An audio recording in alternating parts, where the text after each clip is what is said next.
Something happened to your partner today, something good, something bad, something that made them feel something, and they called someone, but it wasn't you. And the thing that should terrify you isn't that they called someone else, it's that it didn't even occur to them to call you first. You were not rejected, you were simply skipped automatically without a thought. And that's the wound, isn't it? Because you remember when you were the first call, the instinctive reach, the person they dialed before they even knew what they wanted to say. And when something funny happened, you heard it first. When something broke them, your voice was the one they needed. Not because you were the best advice giver, not because you had the right words, but because you were the person whose presence made things feel real. If you didn't know about it, it almost didn't happen. Now someone else holds that position, and you are not even sure when the transfer happened. There was no memo, there was no conversation, just this slow, invisible rerouting of emotional instinct. And that too away from you, towards someone who doesn't carry your history, your baggage, or your disappointment. So I'm going to show you exactly why this happens, the psychology that derives it, the 5 signs that you have already been replaced as the first call. So here's what most people miss. Being someone's first call isn't about communication frequency. It's about emotional sequencing. Who does their mind reach for the first when they feel something? That sequence, that order, it reveals the true hierarchy of their emotional world. And it's brutally honest. You can't fake it, you can't force it. It's governed by something deeper than choice. It's governed by where their nervous system feels most received. Not most loved, not most committed, most received. And when you stop being the place where they feel most received, you don't drop out of their life, you drop down the list. And that list recognizes itself so quietly, or reorganizes itself so quietly, that by the time you notice you are not second, you are 4th, 5th, an afterthought dressed up as a partner. A woman married 16 years, 3 kids, a deeply embedded life, shared mortgage, shared friends, shared everything. But she noticed something she couldn't unsee. Her husband got a call one afternoon. His best friend from college had been diagnosed with something serious. She watched his face change, watched the shock register, watched him hang up the phone, and then she watched him pick it up back and then call his brother. Not her, his brother. She was standing right there in the same room, and he walked past her to process the worst news he had received in years. And with someone else. She didn't say anything. She just stood in the kitchen and felt something shift inside her chest. A recognition she had been avoiding for years. When she thought about it honestly, really honestly, she couldn't remember the last time she was his first call for anything emotional. Promotions went to his business partners first. Stress went to his gym buddy. Doubts about parenting went to his mother. She got the logistics, the calendar, the operational layer of his life. But the emotional layer, the one that actually mattered, had been redistributed to the other people years ago. And the worst part, he didn't do it maliciously. He did it because over time, through years of conversations that went nowhere, through reactions that felt like judgment instead of refuge, through emotional bids that were met with solutions instead of solidarity, his nervous system quietly learned that she wasn't the safest place to land anymore. Not because she was bad, because she was expensive. Vulnerability with her had started to cost more than it returned. So he didn't fire her from the position. He just stopped submitting applications. And she felt the vacancy every single day without ever being able to name it, until that afternoon in the kitchen. So here's what's happening underneath. The brain has an internal ranking system for emotional bonds. Psychologists call it an attachment hierarchy. At the top of that hierarchy is your primary attachment figure, the person your nervous system is wired to reach for the first under stress, joy, fear, or uncertainty. In a healthy long-term relationship, your partner should occupy that top position. Not your mother, not your best friend, not your sibling, your partner. But attachment hierarchy isn't static. It's constantly being updated based on one variable: responsiveness. Not love, not history, not commitment, responsiveness. Does this person make me feel felt when I reach for them? Every time your partner reaches for you emotionally and you are distracted, dismissive, reactive, or simply not tuned in, their attachment system records a micro failure. 1 or 2, no damage. But dozens, hundreds, over years, the system recalibrates. It moves your ranking down, and not consciously, not deliberately, automatically. The same way your immune system stops responding to a medication that's stopped working. The brain doesn't waste emotional resources on a bond that consistently fails to deliver safety. And here's the part that makes this so difficult to see from the inside.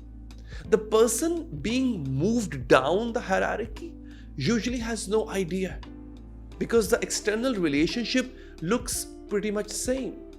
Same house, same routine, same love you at the end of the phone calls. But the emotional architecture underneath has been completely restructured. You are still in the building, you are just no longer on the top floor. Someone else is.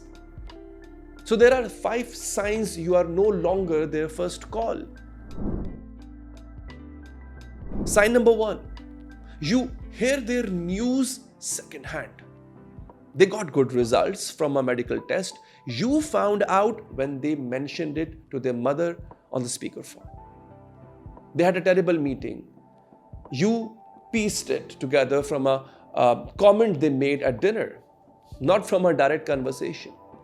When your partner's life events reach you through side channels instead of direct ones, that's not forgetfulness, that's sequencing. You are no longer first in the information chain, and the information chain maps directly to emotional priority.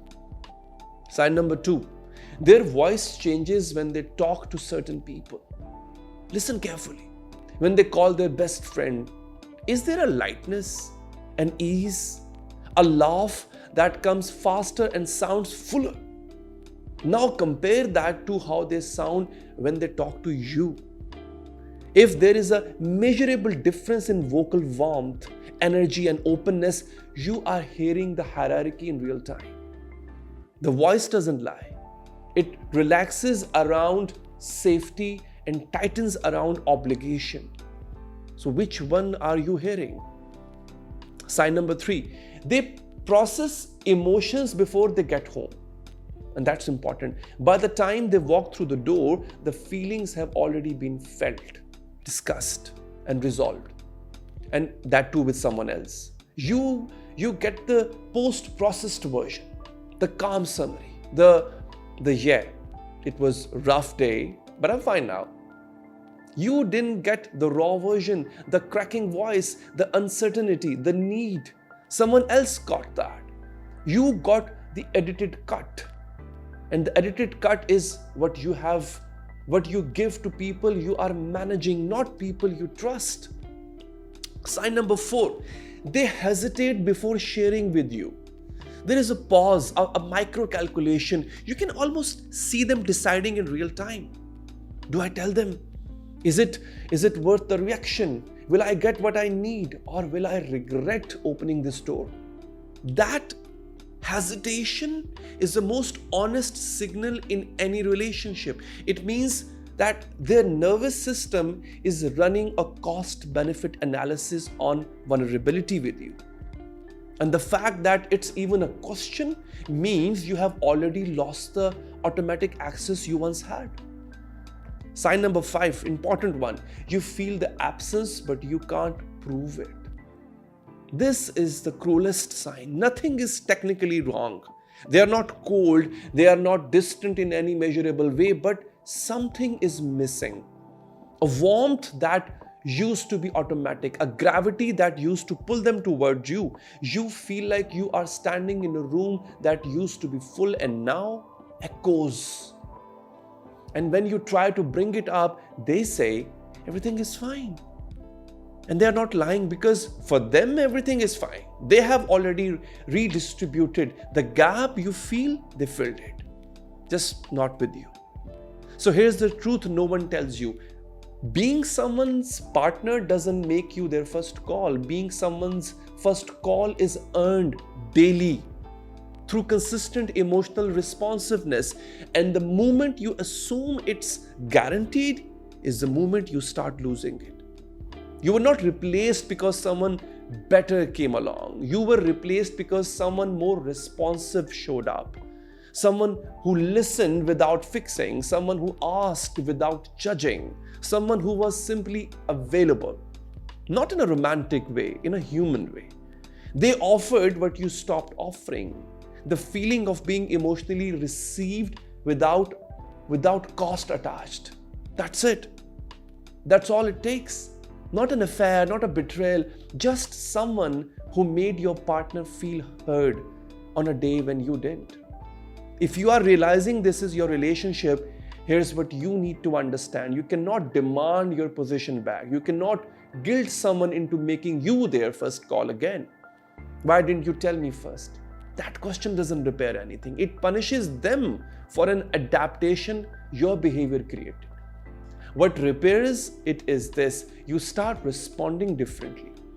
The next time they mention something small, a worry, a frustration, a moment from their day, you stop what you're doing. You turn toward them, you ask one follow-up question, not to fix it, not to advise, just to show them that their inner world still matters to you, that you are still tracking them, you are still paying attention. You do that 10 times, 20 times, 50 times without announcement, without credit, and slowly, not on your timeline, on their nervous system's timeline, the hierarchy begins to shift. Not because you asked for it, because you earned it.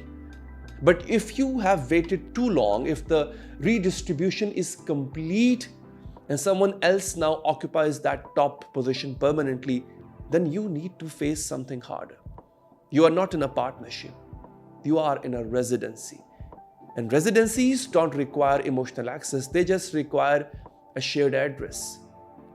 So being someone's first call isn't about control. It's about trust. It's about most honest measure of where you actually stand in someone's emotional world.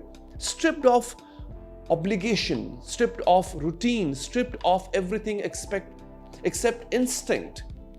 If you have lost that position, it's not a death sentence, but it is a diagnosis. And what you do with that diagnosis will determine whether your relationship actually lives or just continues to exist.